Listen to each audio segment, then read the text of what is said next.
Investigative journalist and fringe researcher Grant Cameron is no stranger to the ET UFO story. In fact, his quest into this puzzling yet important subject began in 1975 when he personally witnessed a sighting in Canada, which popularly became known as Charlie Red Star. Some 40-plus years later, Cameron's work has become synonymous with the presidential aspect of ufology, a big aspect to be sure. But what some of you may not know about this thorough and inquisitive journalist is his research into the ET influence on the musical scene. According to Grant, this influence is huge and, in his words, complex. After following what seemed to be an endless trail of clues, Grant Cameron is clear: our most influential musicians are in contact with non-human intelligence.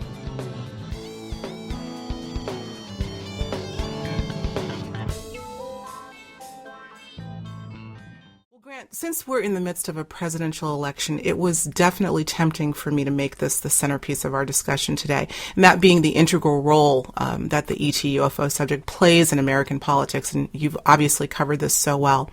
But honestly, when I saw you speak last month out in Los Angeles at the Conscious Life Expo, you'd spent some time talking about the compelling evidence to show that some of our most influential musicians have a direct link to non-human intelligence. And something told me to run with that. But perhaps later in our discussion, we can draw a nexus between the two. There just might be. But for now, I'd like to go with this because I think this is an intriguing part of this big subject we call the ET UFO phenomenon. Don't you think? Yeah, I think you're right. There's a lot of meat to this. Well, let's face it. I think there's a lot of meat to every little aspect of the ET UFO phenomenon. As you know, we just had a little chat off air about well, let's just say some juicy stuff we're going to leave toward the end relative to presidential politics. But for now, let's get into the musician's role in this. You had a fantastic audience. Just so you know, he gave an absolutely stellar presentation, as you always do, at the recent Conscious Life Expo. Thanks. And covered quite a few dimensions to this story. But again, I really found some sort of a connection with the idea that some of our most loved musicians may just have this connection. So let's start with that. Where did you get the sort of nudge to run with this? Well, that's kind of an important part of the story, is that people have to realize, even though I'm doing this manuscript called Music and the Paranormal, I'm a musical idiot. I do not play an instrument. I've never really listened to music intentionally in my life. I listen to talk radio, and now don't really listen to even to that. My father died about 10 years ago. My father would absolutely roll over in his grave if he laughing, that knowing that I would be doing a book on music, because it really wasn't part of my life. What happened was, I had the UFO stuff, which I was doing, the presidential stuff, and I had a download which sort of influenced this whole thing in 2012. And this download sort of gave me the impression that non-local consciousness was at the basis of the UFO phenomena, and that sort of changed everything for me. I started getting into the consciousness aspect. Mm-hmm. So I was working on that, and I'm very interested in experiencers, people who believe they've been on the ship or who have interacted with the beings behind the UFO phenomena. Mm-hmm. And one of them phoned me up one day. And I had known him very well and had met with him, had gone to his place in North Carolina, and a very prominent businessman who had this experience. And he phoned me up and he said, "Grant, I just want to let you know that the message is in the music." They told me the message is in the music. And I went, yeah, okay, whatever. I mean, I think what's happened with me a lot in my UFO career is that I got dragged down these rabbit holes, not even wanting to go. My original sighting, I didn't intend that. My download, I didn't intend. And here's another thing where somebody's phoning me and saying, well, you know, music is a key part of this thing. And I really didn't pay any attention. And then he said, well, he mentioned two songs that he had a very definite feeling that these two songs were involved. One was Led Zeppelin's Kashmir, which I don't think I've even still listened to the whole song. I've listened to parts of it. I want to get into the lyrics of that, by the way. I have some of them. Go ahead, continue. Good. Yeah. But the one that caught me was, he said, and the other one was Neil Young's After the Gold Rush. Mm-hmm. And I said, what? Neil Young? I said, you think you got the impression that Neil Young is one of the the musicians that's involved? And he said, yeah. And I said, well, Neil Young grew up where I live, and I live in Winnipeg, Manitoba, Canada, which is sort of like most people really don't know where it is. It's sort of notorious as the coldest city in the world, but it's sort of in the middle of nowhere. But we have had a number of kind of big bands come out of here, and Neil Young was one of them. And so if it had not been for Neil Young being one of the two musicians that he named, I never would have touched this, not in a million years. But I was kind of intrigued, and so I went and I looked at the lyrics to After the Gold Rush, which was written by Neil Young in 1968.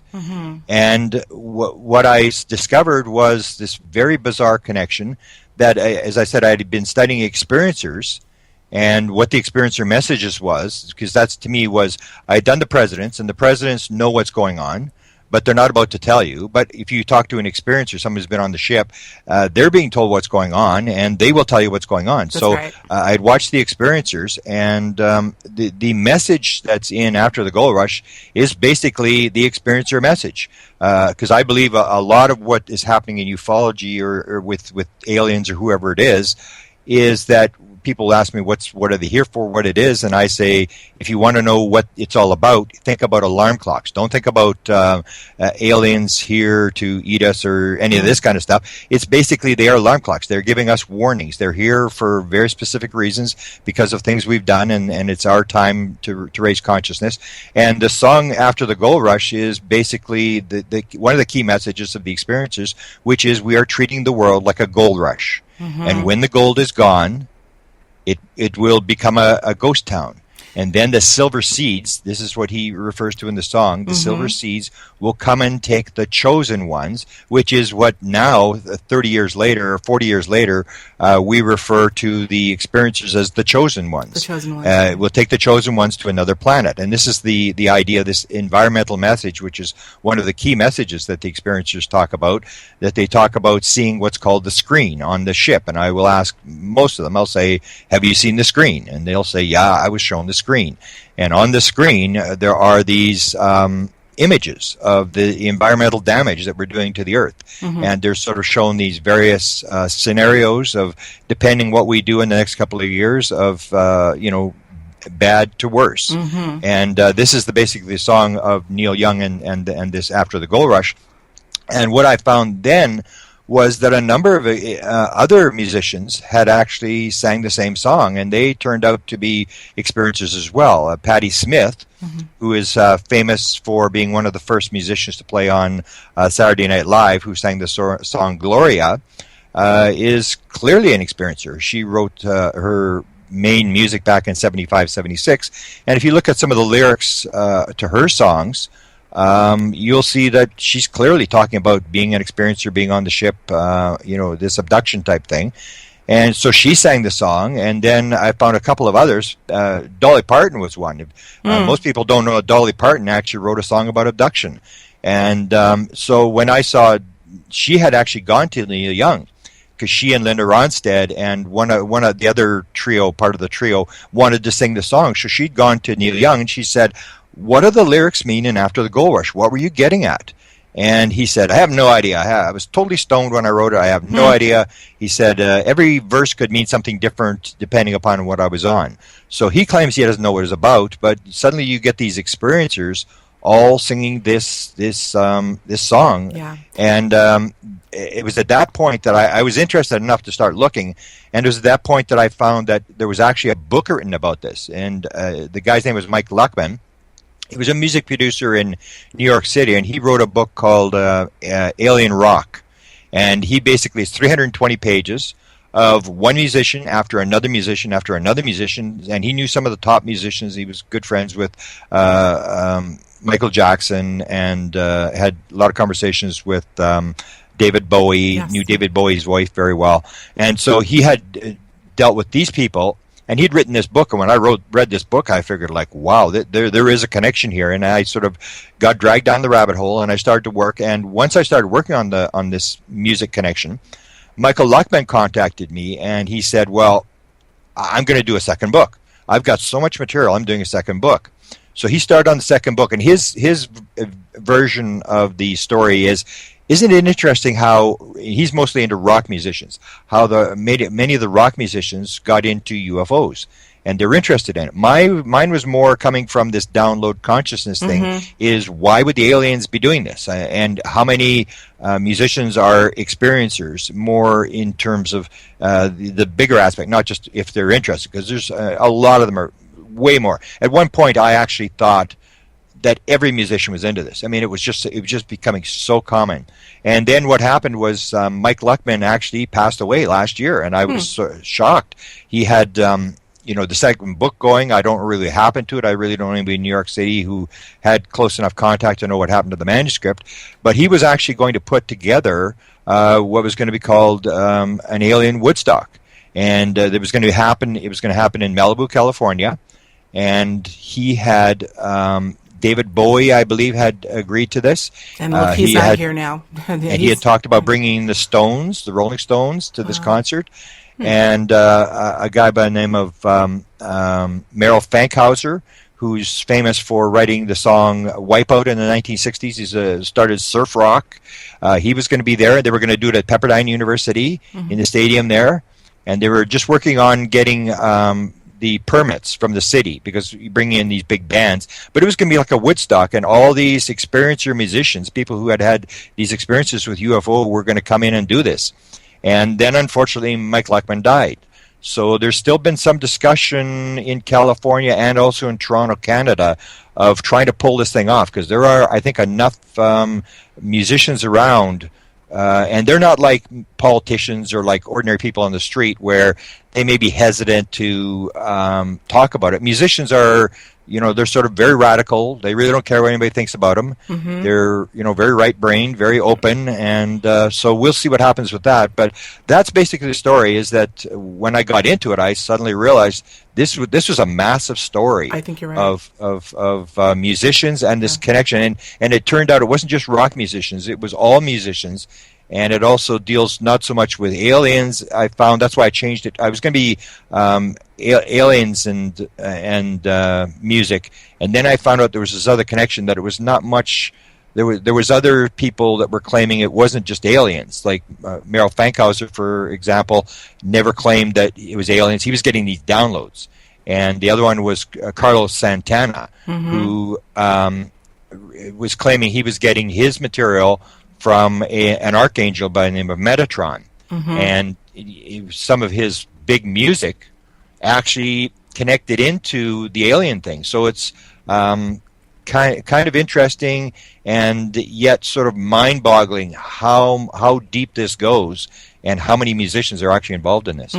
Wow. Well, thank you for that very, very detailed description of you going down the rabbit hole, and I dare say you did. As you were talking about Neil Young, I was chomping at the bit because I'm looking at the lyrics, and I'm going to read for the audience. I think you alluded to a couple of the things that are definitely would pique your attention. I'm going to read, "Well, I dreamt I saw the silver spaceships flying in the yellow haze of sun.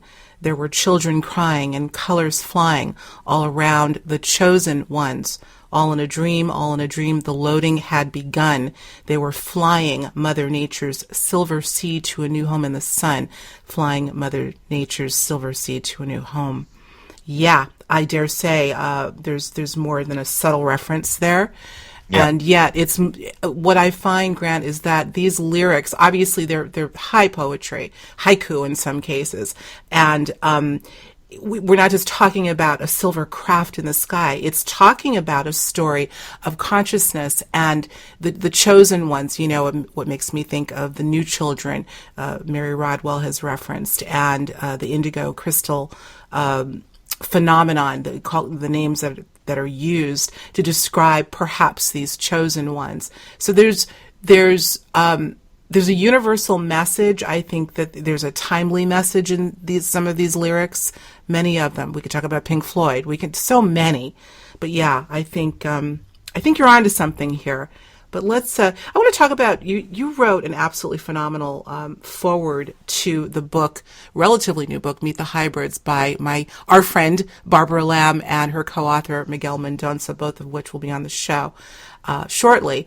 And in it, you did reference some of the musicians by name that you felt to have ET connection. Perhaps maybe some of them are hybrids themselves.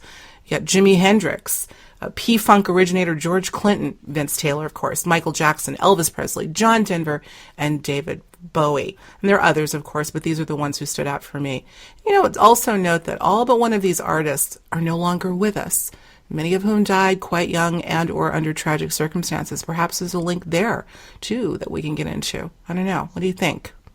I don't know. I haven't really looked at that. I mean, we'd have to... It's a possibility, but there's still a lot of them running around who, sure, are into this thing, and it's bizarre. I mean, it still boggles my mind. I mean, I had the impression why it was is that my basic theory behind this is this whole thing of raising consciousness. That when people look at the UFO phenomena, they look at very simplistically, like these are aliens with little metal flying saucers, and they have this little anti-gravity engine, and if we get the engine out there, we can put it in our SUV and drive free for years to come, and this is why they're here. And I always say, well, no, people are confusing aliens with Santa Claus. It's not why they're here. That there's this a bigger picture to this whole thing, and these musicians are sort of helping to put this message out. So if you get into the abduction thing, I always say to people when I'm trying to explain this is, when you meet somebody who's an experiencer or abductee, we now know, we didn't know for years, but we now know that they're lifers. That if you've been talking about an abduction experience, say when you discover at 30 years old or 40 years old or whatever, when you get regressed, you'll find out that it's been going since you were in the crib. You said that, yeah. They start taking people very young, and so you'd have look at the reason is quite evident to me, is that you want to get the a blank canvas to paint on. Once you're 20 or 25 years old, if you haven't been abducted, they could care less about you because your worldview is set, and you're not going to change very much of anything. It's so that's why they abduct young children. And the whole thing behind the musicians is when you have a child, when that child is between 1 year old and 10 years old, the parent, you are their hero. But once they're 10 years old, they start saying, "Can you please move away from me? Get lost." They really aren't into that. They're into their friends, and they're into looking for something to separate themselves from their parents. They want their own world, their own view of what they want to do. They want to make a mark in the world, and so they're looking for something. And that's the people who are have the, say, between 10 years old and 25 years old, whose heroes are musicians. And so if you want to put the message through, it would make sense that you would put it through musicians who are influencing this very prime group of people who are out there looking for something to do in the world. And that's just my impression of what it is. And plus, musicians are all very right-brained. And most experiencers are very right-brained. That's what Roger Lear, who was the guy who did all the implants stuff in Los Angeles, he was asked what are the two things that are common with all experiencers, and he said one is that they're all right-brain creative people, and the other one was that all implants are on the left side of the body.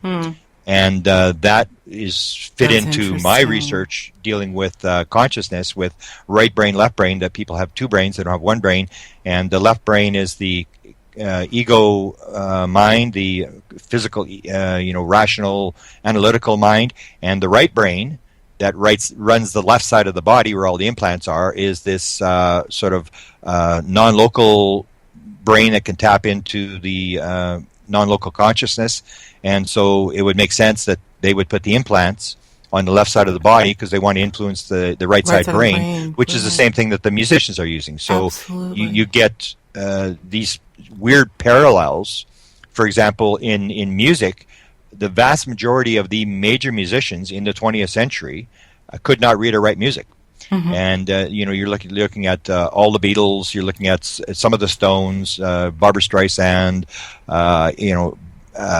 Michael Jackson, a lot of the major musicians couldn't read or write music. So that's right brain music. That's creative music, waiting for an inspiration, waiting for a download, waiting for something to come, playing by ear.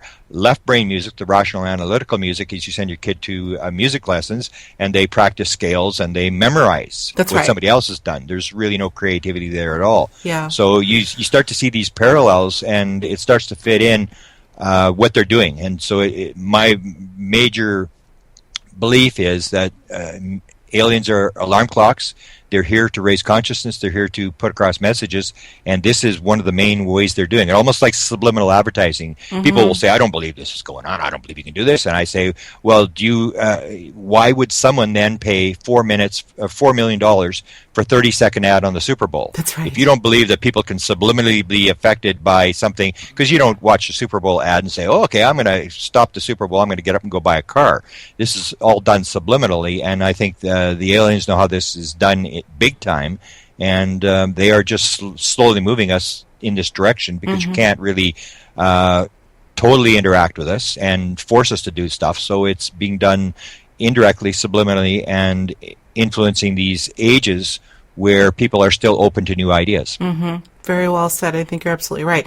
I was not aware of, I believe, Dr. Roger Lear, and obviously I'm familiar with his work in implants, stellar work there, but his rationale in finding the implants on the left side of the body, which is absolutely right, left side of the body affects the right side of the brain, that is really quite interesting, quite brilliant. You know, before I lose this thought, I wanted to make a comment on why it could be that what we refer to as aliens may be using musicians and the music as a conduit. Now, you talk about the lyrics, and of course words have very strong connotations. We attach so much meaning to words and messages. But Grant, let's talk a little bit about tone as well, and the role that tone in music plays on the human physiology and psychology as well, because I have a feeling there's something going on there. I mean, you know, I think back when I was a kid, and believe it or not, I grew up loving Pink Floyd and the group Boston. I want to talk about that. I actually knew a couple of the band members, seeing that they're from here. And it's funny because then I was singing along, but I wasn't allowing the lyrics I wasn't really going crazy with the lyrics. I just knew the words and I liked the sound of it. So I have a feeling that sound can play an equal role. Now later, I'd go back, look at the lyrics and say, oh my goodness, look at what I've been singing or, you know, humming along to. Yeah. So yeah, I do think tone, now we're getting into frequency, which I'm sure that these various non-human intelligences are extraordinarily familiar with, and how that can play an integral role in shifting the paradigm as well. Yes? Oh, absolutely, because we always fall back into the illusion of the physical world, that things are physical and they're solid and whatever.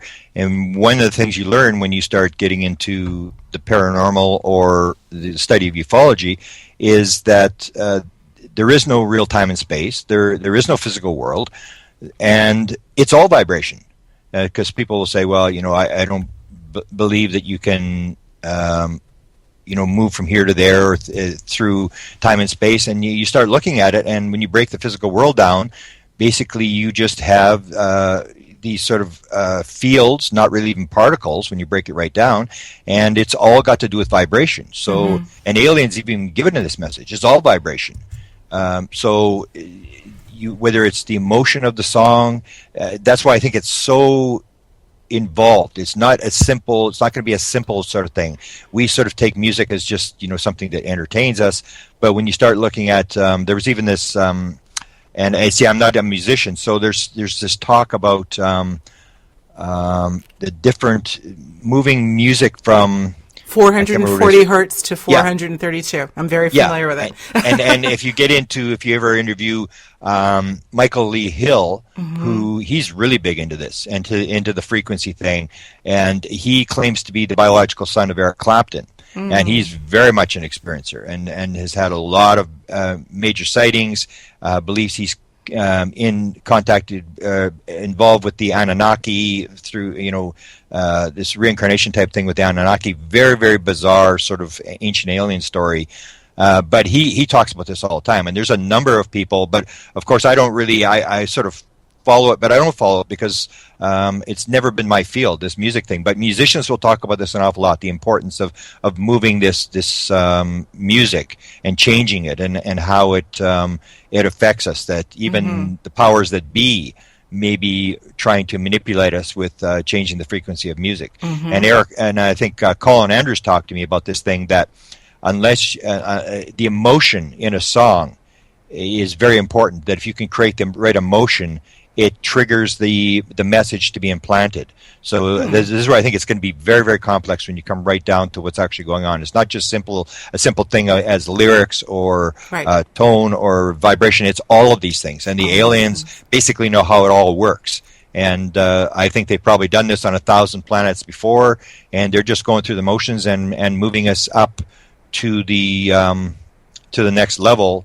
And they know exactly what they're doing, and we just sort of assume that we jump onto a theory and think that we've got it solved. But I think it's going to be very, very complex, and it actually involves much more spiritual stuff, which people really don't like to get into when you get into the music thing. But the example I always bring up is we as I said, we always fall back into this physical world, and this is just aliens flying through time and space, and with this metal flying saucer and stuff. And no, I'd say if you take a look at musicians, and the one that points this out the best is the Moody Blues. And anybody in the paranormal or UFOs is fascinated with the Moody Blues and their music and the lyrics in their music. And it's not very simple songs. And one of my good friends is Colin Andrews, who did the crop circles. He's the top authority on crop circles, actually invented the term crop circles. And he's had 5 bands come to him. And he mentioned Renaissance, and the guy, the Moody Blues came to him. And the story he told about the Moody Blues was that they came to him before a lecture and said, "We'd like to talk to you. Can we talk to you after the lecture?" And he said, "Okay, fine." And so after the lecture, they go for dinner. And it's Mike Pinder, the lead for the Moody Blues, and his lead guitarist. They're there. They go for dinner, and Colin he's told the story on air, but he told me, he said, you could tell they weren't making this story up, because it was going back and forth and back, and tell them this, and they're both guys are telling the story. And they said they remember before they were born. And they remember being in a round room with some sort of elder type people, and they were told, you are going to be musicians, and you're going to go into the world, and you're going to put these lyrics into songs, and you're going to help raise the consciousness of the world. And then they talked about, tell them how we came back on the earth, and they talked about how they came back on the earth and picked their parents and all this kind of stuff. And I say, you may not believe me if I talk about multiple lives or be remembering stuff before I was born, but when you hear the Moody Blues, this is not some band that your brother-in-law played at the bar one time. This is a big band that sold 50 million albums. This is a major band, and they very clearly had been abducted in 1967. They don't deny this. The whole band was taken in 1967 in England, coming from Manchester into London. They were 3 hours late. I remember the UFO, and some of them have drawn the alien that they believe they encountered. So you have this thing, and I say, if you have one single case, and we have lots of them, but you take the Moody Blues, you have one single case of this experience, of this UFO experience that goes back before birth. This is no longer a physical phenomena. Right. This is now a spiritual problem. It's an ontological thing, and it involves multiple lives, and it involves very complex things that have nothing to do with just aliens coming from another planet. This is a very complex phenomena. Yeah. Oh boy, I think you're really onto something. I could not concur more. I mean, as I'm listening to the variety of stories that you're telling, there are so many phenomena, let's just say, that come into play here. Nothing is precluded. Out-of-body experiences, near-death experiences, ESP, psychedelic experiences. And not only, we're using the term, I suppose, quite loosely, Grant, alien or even ET, I'm somewhat loath to use, because I think that we're also talking about a cornucopia of intelligence that is extra-dimensional, interdimensional, between dimensions, within the Earth. You're right. It is complex. And I always say, the moment we think we have figured it out, you might as well just forget it, because it's multi-dimensional. Absolutely. Even myself, when it comes to aliens, and I've sort of brought it up a couple times, and people they don't like the idea, so I've sort of dropped it, because I haven't really thought it through all that much. But this may not even be aliens. And one of the examples I give is if you ever run into an experiencer, you ask them this question. You say, okay, you dealt with a lot of different aliens, but you had one alien who has basically answered all your questions, has calmed you down, has been sort of like the leader that has dealt with you and given you the answers and explained what's going on. And everybody will say, yeah, there's one particular one. And I say, can I ask you a question? Did that alien ever get any older? I asked that to Betty Andreasen, who had her first experience in 1944, and her husband, who had his first experience in 1944. And everybody will say the same thing. No, it never got any older, but aliens live a long time. And then I say, you look at the phenomena of the aliens, and you and I and everybody on this earth looks completely different. We all look different. All snowflakes are different. All leaves on a tree are different. There's no two leaves on the tree the same. And yet people will describe the aliens, and they'll say it was like cookie cutter. I mean, That's right. All looked exactly the same. And so you start looking at this thing, especially with the thing with the alien not getting older. I mean, if they didn't get any older, and Betty Andreasen is now 80 years old. She had her first experience when she was like 7. 70-some years, and the alien not getting older. Are we actually dealing with an alien? If it doesn't get any older, or are we dealing with a screen image of some sort of paranormal or some sort of thing? Like a lot of people will describe, for example, an alien that's a ball of light. Mm-hmm. And so the ball of light turns into a gray. So the question is, does a ball of light get up every morning and have bacon, eggs, toast, and coffee? That's right. I mean, so you're looking at the reality of it is, I think, that you and I are spiritual beings. We are balls of light who have taken on a physical form to do whatever, learn lessons or whatever. And the aliens are the same thing. They just may be able to manipulate it more, that they can move. They are the ball of light, and they can move into a physical reality. Because you'll very rarely ever hear an experiencer ever talk about aliens eating anything. And a lot of them will say, oh, well, they're here for physical reasons and stuff, and they're going to steal our gold. That was a big one. And I said, have you ever heard an example of an alien wearing jewelry? Never. So, I mean, if they're going to steal our gold, what are they using the gold for? Yeah. And you'll see almost no physical element to aliens. They don't have any furniture. There's no leather couches on the ship. They basically have very primitive, just like all they need in the ship to do what they're doing. They don't really wear clothes. There's no designer clothes. There's almost nothing physical about an alien when you really come down to it. Mm-hmm. And then you start looking at this thing that it is probably, I'll bet the farm it's going to be some sort of spiritual thing, that it really doesn't have very much to do with the physical world at all. It's just they have to interpret it. They have to present it to us in a physical way because we're in this physical 3D reality. Right. Yeah, no, I think you're absolutely right about that. There's one little thing I want to, if I could just play devil's advocate for a moment on the gold thing. And I agree with you. I don't know that I've ever seen it, quote, alien, but I certainly haven't seen one or a depiction of one wearing jewelry. However, Grant, I have heard, and I may be speaking a little out of school, that in terms of the gold, we know that there are other purposes for gold other than its physical qualities. There's an energetic quality as well, being that it's a natural source. So I don't know, that could be up in the air a little bit, but I get your point. I know what you're saying. The fact that, and we cannot skirt this issue, people, that this is a spiritual issue. The stigma that goes along with spirituality, I think, has been tarnished a great deal. But again, and you talk about the physicality or lack thereof of these beings, it reminds me, or their ability to shift from one form into a non-form, and the particle wave duality. We're almost talking about that quantum perspective. But it also reminds me of their shape-shifting abilities, like, I've talked so much about this, my audience is sick of it probably, the shadow being phenomenon, the jinn, these elusive beings that are made of smokeless fire. All of these things, there seems to be some incredible common thread that's creating this massive tapestry, I think, for sure. But I get your point on the spirituality aspect, that cannot be ignored. So, well, where do we go from here? My goodness. Let's talk about George Clinton and Funkadelic, man. That, and he's still around. Maybe we can grab him and pick his brain a little bit. That's another one. And that's not rock and roll, although I think they're, R&B, I guess, or funk. Same thing. Let's look at the cover the album artwork on some of these covers, including George Clinton's album. I think it's called Mothership Connection. I'm going to see if I can get some images of these album covers. Blatant Spaceship. The group Boston. I don't know. I was a big fan of Boston. Their self-titled album. A spaceship. Right? Oh, yeah. Here we go again.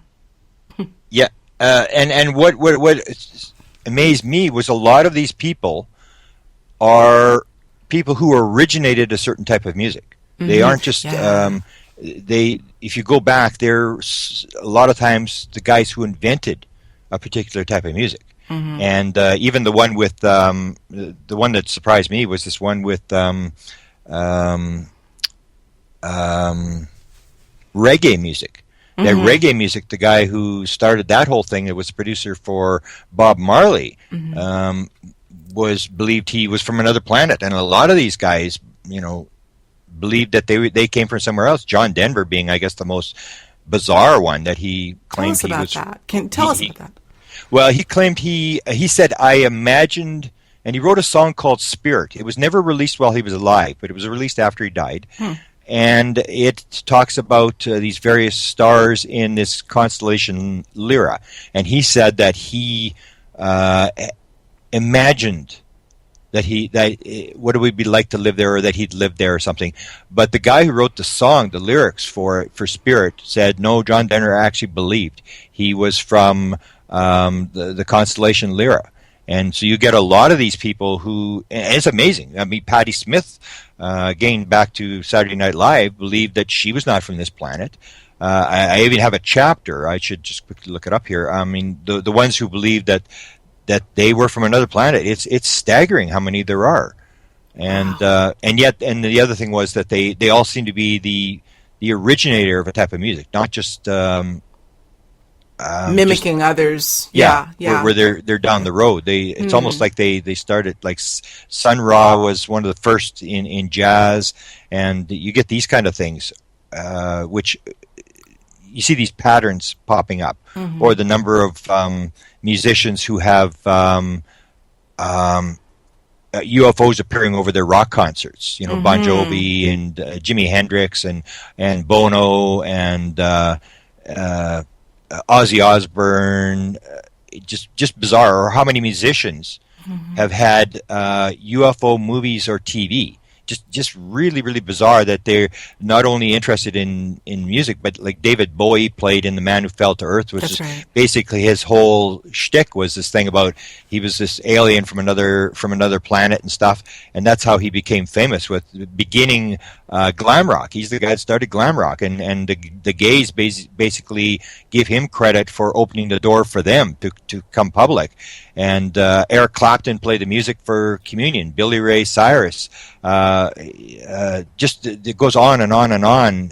These different people who Jerry Garcia. Most people would not know that Jerry Garcia was in the movie Close Encounters of the Third Kind. Mm-hmm, I've heard you say that. Yeah, he was playing in an extra, and so you find this kind of thing where like how many UFO TV shows are there? I mean, there are almost none, and yet I think there's 4 musicians who've had their own UFO TV show. Billy Ray Cyrus had one. I don't know if it ever aired, but they did the pilots and stuff like that.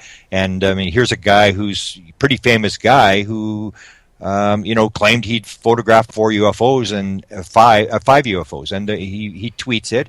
He puts the photo online, and it just sort of really bizarre. Or Michael Jackson, who won how many Grammys? I don't know how many Grammys. He said the Grammy that he was most proud of was the work that he did. He did the voice over for E.T. Storybook, mm-hmm. and he said it was the most. He was more proud of that Grammy than any other one. He felt an association with E.T. the Extraterrestrial because he believed he was like E.T. He was very, very famous, but he really couldn't go anywhere. He had to stay hidden all the time, and had this great. Sort of psychological relationship with E.T. So it just very, very bizarre connections where you see these parallels to different things. Right. And the albums, even one that I don't know if she's all that out of New York City. Now her name is escaping me. Her album cover she did for me, and we found that a number of experiences had drawn the same sort of things, and it was on her album cover. She had a UFO experience, dramatic UFO experience. And I should remember her name, but she's not that famous a musician. But she had the same agent as Bob Dylan, and so she had this very dramatic experience, and then started very good drawer, like a very right brain, unbelievable drawer. And said, she had ADHD, which is another thing that you find with a lot of experiencers, a parallel with experiencers and musicians. She said she really couldn't go through school. She was called stupid, and yet when she did a right brain, left brain thing, her right brain was, the score, I don't know how they do the score, was 140, and her left brain was down at 35 or something. She had to quit school and join a band. And she's put out like 16 albums, and it traces all this back to 1979, this dramatic experience in New York City where she actually thought this huge thing the size of a 6-story apartment building was going to actually come down on her. They were waiting for fireworks to start on July the 4th, and then suddenly starts channeling alien-type music and is able to channel and is able to heal people. And the same thing that you see with these experiencers, that they report all these sort of paranormal phenomena, that they're able to see the future and heal people and have out-of-body experiences and have ghosts around their house and shadow people. And that's right. You see these parallels, and that's, I think, basically what it comes down to. That I don't know if you've interviewed Ray Hernandez, who is with Edgar Mitchell, started this free foundation for foundation for research into experiences.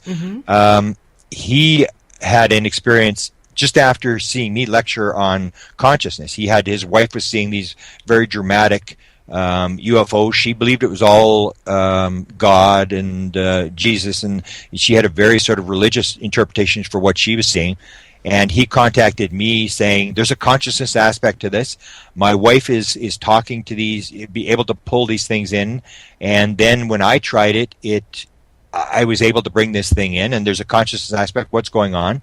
I said, well, I'm going to be in Florida. That's where he lived. He was an IRS attorney in Florida. So he met me there at this conference, and 3 days later he has this download, which basically I think sort of explains it. Is he's shown by the aliens this giant wheel, and the wheel is spinning, and he's sort of in the middle of the wheel, and the wheel has all the cogs, sort of the spokes of the wheel have something different. One is psychic phenomena, one is channeling, one is quantum physics, one is UFOs, and basically they're saying it's all the same thing. It's just you're just parsing it into these different things, and they're all connected. They're all basically the same thing, and that's where I think you get this sort of tie-in that music is the ability of these people, right brain people, to basically shut down their left brain and tap into the universal consciousness, like get the password onto the internet and download this material. Because as part of my manuscript, what I do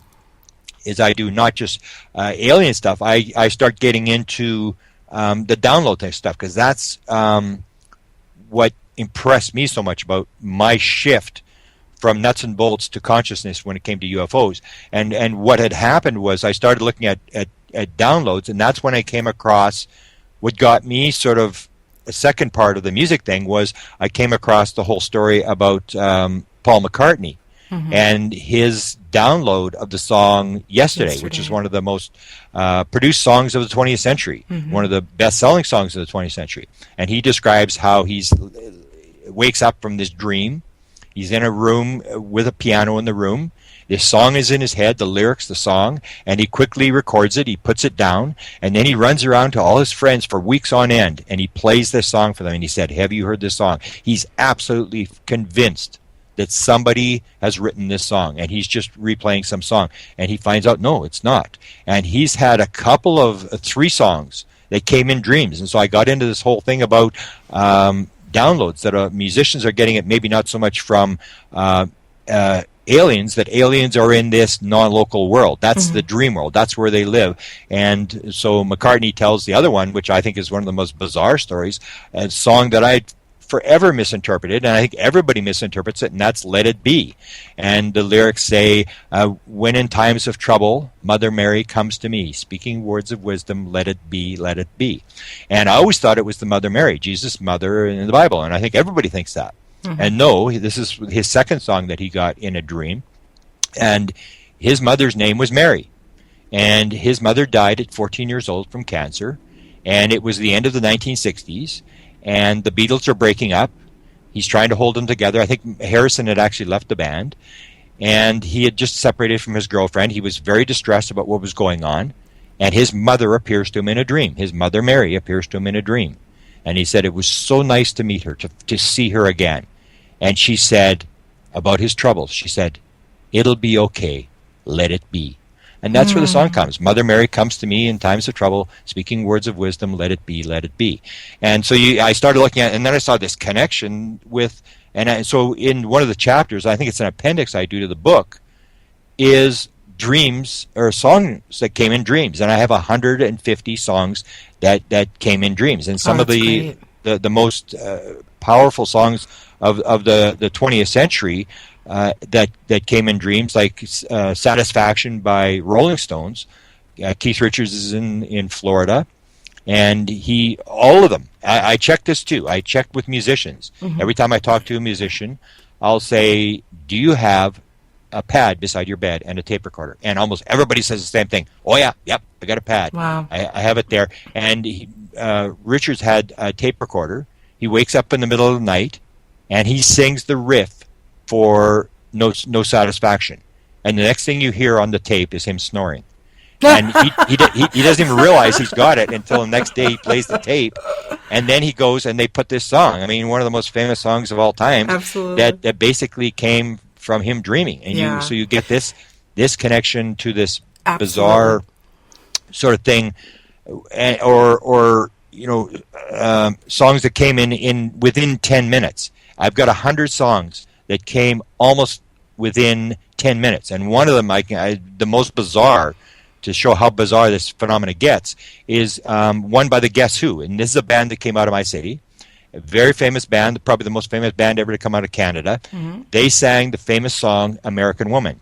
And at the point when I believed, I had about 30 musicians that I believed were experiencers, I said, I think they've got everybody. I think every major musician, and it's almost always the lead singer of the band. You've mentioned who is the one who has the connection. So the lead singer for the Guess Who was Burton Cummings. So I said, I wonder if Burton Cummings has been abducted. So I Google search abduction, Burton Cummings, and it pops up his Facebook page. I could not believe it. He says he's talking about Whitley Strieber. And if you're, not in the UFO business, you don't know who Whitley Strieber is. But if you're an experiencer, he's like probably the most famous experiencer of all times, who wrote the book Communion. That a lot of experiencers will say, when they saw the picture of communion, they knew they'd been abducted. One woman actually said she almost fell to her knees and dropped her 1-year-old kid. She was so shocked when she saw the cover of that book. And Burton Cummings is saying they're mistreating this guy. They're giving this guy a hard time. They shouldn't treat him like this. I know how he feels and stuff like this. And I'm going, wow.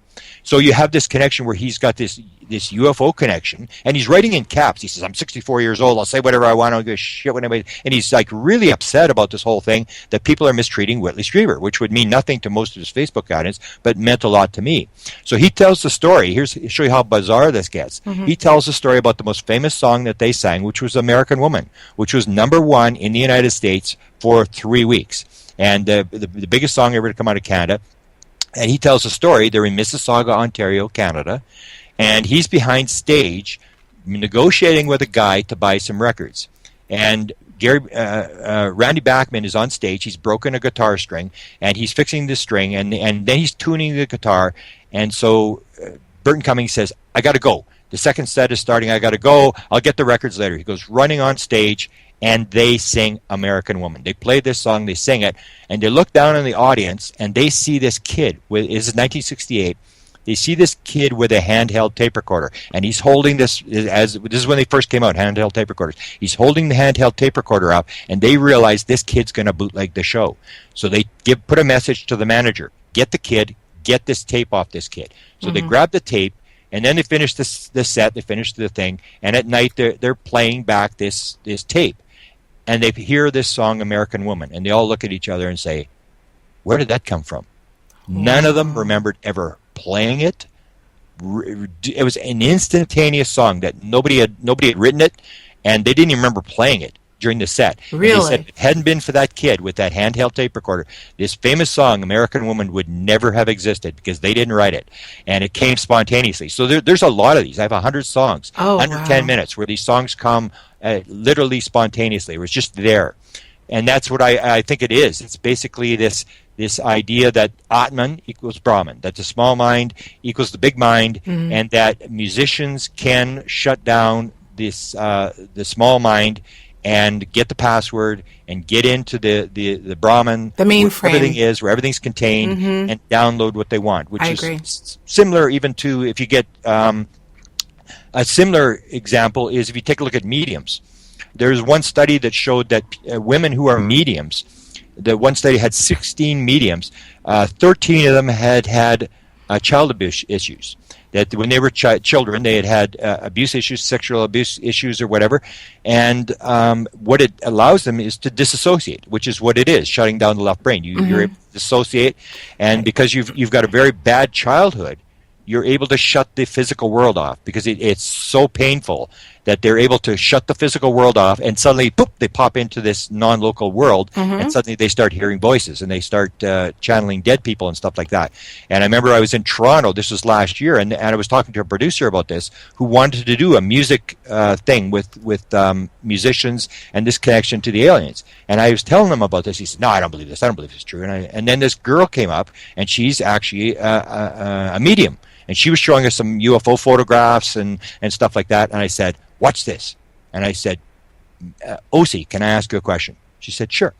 I said, what was your childhood like? And she starts this rant about how sexual abuse, physical abuse, psychological abuse. And I turned around and said, see, I told you. And so there's this trauma element to this whole thing that that's where you get into this ADHD thing, where you start looking at all these other things, and then you look at, is this accidental? And I don't think really anything's accidental. That I believe what's happened is we've come into the world, we have a mission, we have something we have to do. So musicians who have taken on ADHD or ADD or any of these kind of things, we look at it as a disadvantage, that it's a handicap. But in some ways, it is actually an advantage. Agreed. You need these things. So people are choosing to take this kind of stuff because they need it to do what they're going to do in this world. Agreed. And you start seeing these connections to everything else. It all sort of ties together, and it starts to make sense that it's a very complex world, and that everybody has a mission, and that they're... So when I talk to people, I say what you have to do is you have to look at, what am I here to do, instead of worrying about what everybody else is going to do, when are we going to get disclosure, when is the government going to stop doing this or that. It really doesn't matter. All that matters is, what have you come here to do, and are you doing it? I've often wondered, or I've often thought about surveying, kind of doing a man on the street, Grant, where I just go out and say, have you ever asked yourself what your purpose in life here is? And my fear is that the majority of the answers that I would get is no. No, I've never wondered, because I think we have been indoctrinated largely so much into parroting the other and following a template and choosing from a list, a predetermined list, that, you're right. The answers aren't going to come, and the evolution to whatever degree is not going to come by choosing the best item on the list, but rather shutting that down and what I call taking the sovereign journey. And oftentimes the catalyst for that sovereign journey tyranny is just relenting to the right brain, like you said, and taking these so-called disorders. As a matter of fact, Mary Rodwell and I just had a lovely discussion about what she's calling the new human, and how this gross miscalculation of these children with autism, ADHD, Asperger's, the letter people, these are not disorders, people. This is not a disorder. We are grossly misunderstanding. These are dynamic individuals that are that society just has not caught up with yet. So we're on to something. Common threads indeed. Listen, we're running out of time. We may have to devote another show to the presidential aspect of this. But you know what? Maybe you could give us a little teaser, Grant. What's going on? Because I want people to go to your website, presidentialufo.com, to keep up to speed. This man is working so fast, and as he should be with all that's going on in presidential politics. But could you give us a little teaser about what you and I talked about offline, and then we're going to close out? Yeah. Okay, it's basically, I had done presidents, and then I got out of presidents. I actually gave all my documents away. I said, the president knows, he's not going to tell you. What's the point? And then Hillary opened her mouth and said that John Podesta, who's her campaign chairman, they're going to disclose UFOs when they get in. They're going to make a move. And I thought, well, it's typical politician, whatever. And then when I started looking behind the scenes, I realized that John Podesta is the most powerful Democrat in the country, and he is the big Democratic think tank in Washington is his invention, and he is what's called a Madison man. He wants open government. He says that basically it's a democracy, and that the people are voting assuming they know what's going on, and if they don't know what's going on, they really can't vote. You have to have the people knowing what's going on. And that's his basic purpose. He gave an interview 2 weeks ago to KLS TV in Las Vegas, and this is the TV station that broke the Area 51 story. Mm-hmm. And it was in there he had these words that everybody sort of played. A lot of people have played the clip and seen the clip, but they haven't realized what he actually said. He said, "I think I've convinced her." She has to sit down and she has to take a look at all the information and then decide. We have to try to release as much of this UFO stuff as possible. And basically what it comes down to is the president knows. The president is the one who is running the cover-up, and they want to protect everybody from knowing that. And what he's saying is, I tried to talk to Clinton. We know he tried to get Clinton to make a disclosure. He couldn't. He talked to Barack Obama. He couldn't, and he came up with a famous tweet that said, the biggest disappointment of 2014, that was when he was with Barack Obama, is I wasn't able to get the UFO disclosure. And then he makes these key words. He says, "I think I've convinced her." So Clinton wouldn't do it. Obama wouldn't do it. But he says, "I think I've convinced her." He believes that Hillary is going to do it. And the president has all the information.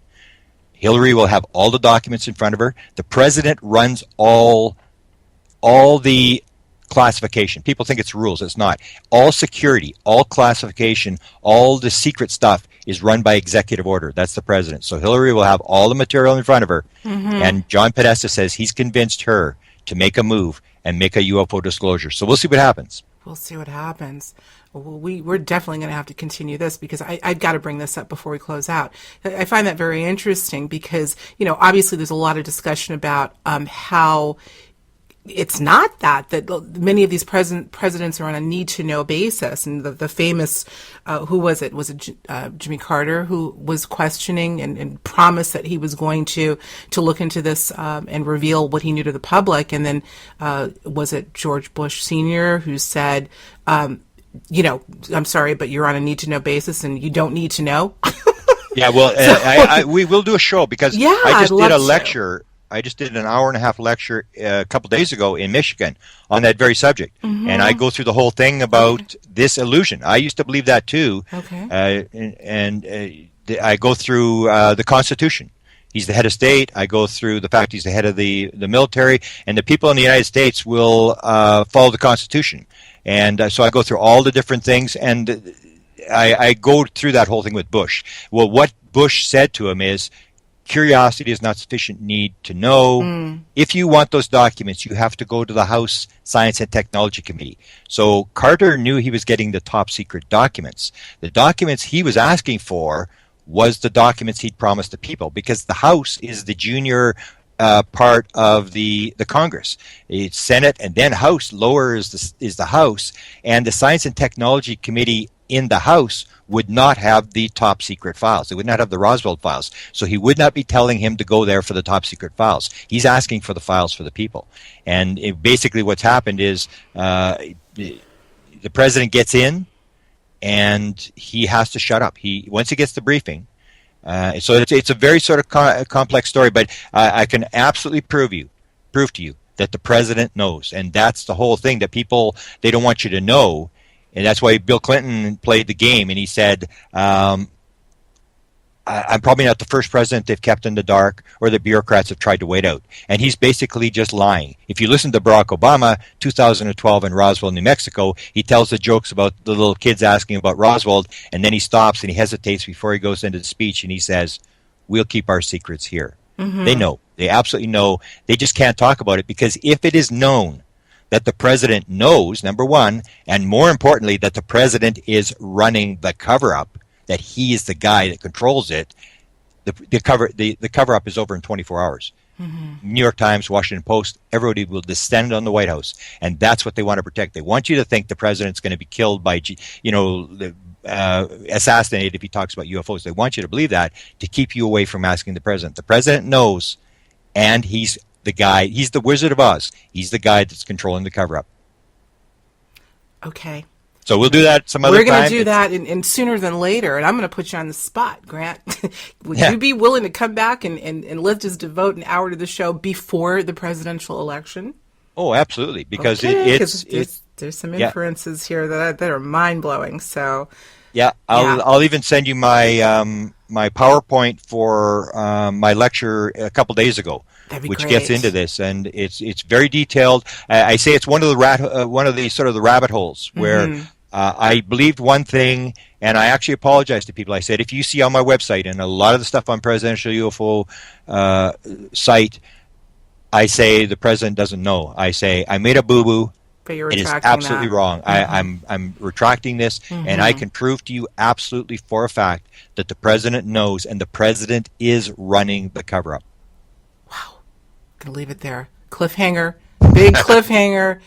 Man, thank you so much. Thank you for your interest. You are the man. I'm so delighted that we met, and I'm not going to let you go now. I got you.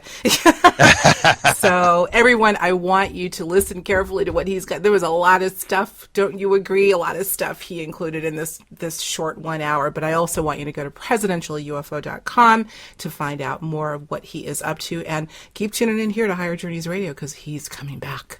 I guarantee you. Grant Cameron, thank you so, so much. Thank you. As politically and socially incorrect as it may seem, it cannot be denied that the spiritual aspect to this elusive phenomenon we call the ET UFO experience is the predominant theme that just refuses to relent. And apparently, there are many well-known and unknown musicians who already know this. Where do these lyrics come from? Why is it that so many of our most cherished musical artists have out-of-this-world stories to tell? And why aren't we hearing even more about this phenomenon? I think we can all agree the plot thickens, but so do the messages. And as we heard quite clearly from Grant Cameron, the message very well may be within the music. We appreciate your tuning in to Higher Journeys Radio. And speaking of tuning in, you can now listen to Higher Journeys Radio on demand and subscribe to our show on iTunes and Stitcher. I hope you'll do so. Thanks as always for joining us on the journey. Until next time, I'm your host, Alexis Brooks.